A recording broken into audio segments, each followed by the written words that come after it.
just wanted to put out a video on something that I've been doing in Different Drummer, and a little bit different from my typical approach, and hopefully it helps people. Um, so, what I got here is a composition that I previously made in Different Drummer, and I'm going to play it just to kind of show you the final output, and then I'm going to deconstruct it and show you basically how I got there. It'll sound totally different, but hopefully it'll give you an idea of the process.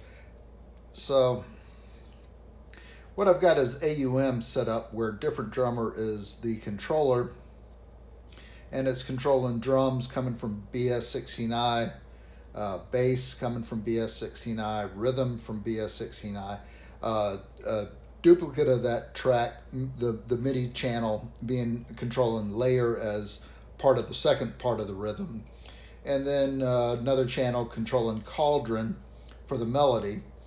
And I'm going to go ahead and start recording because I just realized that the screen recording on Apple doesn't do audio like I expected it to.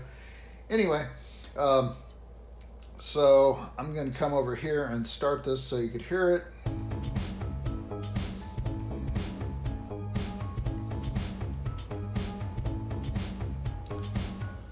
Okay, and now I'm going to deconstruct this like I mentioned.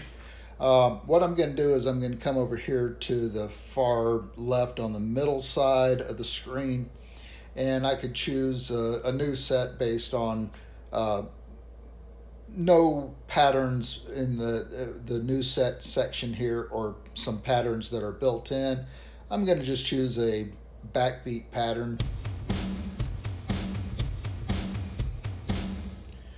Okay, and what that's doing is my first 5 channels, and that's with the channels from the red dot going from left to right, numbered 1 through 8. And the far right one, the number 9 channel, is the global channel. So anything you do there is going to affect everything, all other 8 channels. And I'm going to start with that just because I think that the volume level of Different Drummer is a little bit hot. So I'm going to drop all 8 channels down a little bit here to make up for that. And so going back to channel 1, which is my kick drum, the MIDI icon at the bottom towards the left, I've got set for MIDI channel 10 going out on MIDI note number 36, meaning that it is dedicated to note 36. So no pitch changes are going to have any effect on that particular track. Similarly, the snare on channel 2 of Different Drummer is going out channel 10 on MIDI note 38. So it's not going to be affected by pitch changes. Channel 3 on Different Drummer is going out MIDI channel 10 on note 45. That's a tom. I don't know if it's low, mid, or high, and this is another tom. I don't know if it's low, mid, or high. I think the yellow one's the low or middle, and then the green one's pitched higher than that. Again, on MIDI channel 10 on MIDI note 43. The closed hi-hat, as you can see, is deactivated currently, but that's on MIDI channel 10 on note 42. We're going to start from there and build that. I always use grid mode just because I think it's a bit more controllable than some of the others, than in non-grid mode at least. And so I'm going to add some rest in there, and I'm doing this without even listening to it right now.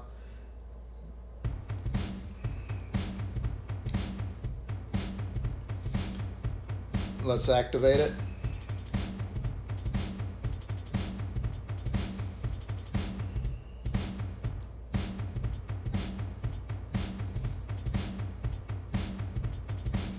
And I'm just kind of dialing it around to see what might work here in this composition.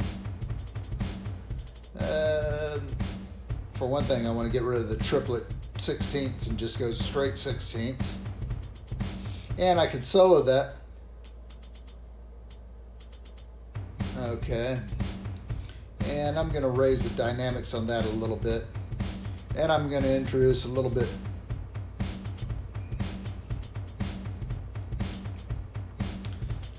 more dynamic control on this.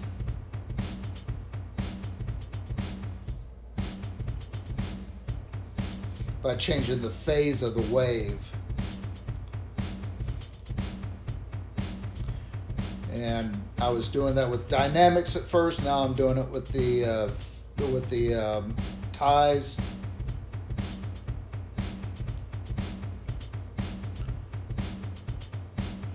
Still not 100% happy with that, but I don't want to linger on this too long here.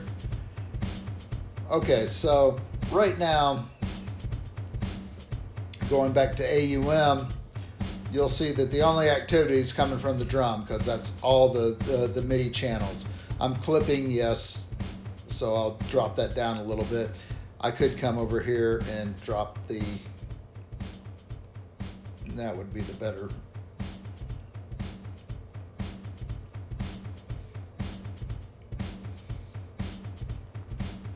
Okay, so let's get on with the bass here for a second. So I'm going to go ahead and select that, go to grid mode, and change this to 8th notes. Those are my rest. I'll activate it. Now that doesn't sound very bassy to me, but I'll change my range slider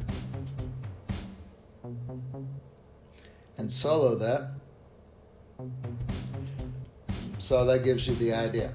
Now I'm going to go to the rhythm track and put that in grid mode as well. I'm also going to go to the MIDI icon down below, and I'm going to choose a 2-part harmony here with first inversion. This is no inversion, first, second, and a random inversion. So I'm going to go first inversion and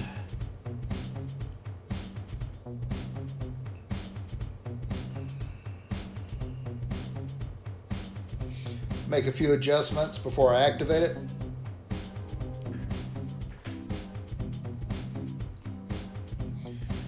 Okay, and now let's go to the melody part, grid mode again, and I'm going to make the 16th notes and do a few odds and ends with the ties and rest. Yeah, this is all kind of done blindly at this point, but I'm just kind of guesstimating. Okay, so that gives me that. Kind of busy, kind of noisy, not something I really care for much. Where it really shines is when you go to the chord progression. So I'm going to go and I'm going to choose a minor 7th, and starting off with an E minor 7th, then an A minor 7th, then a B minor 7th.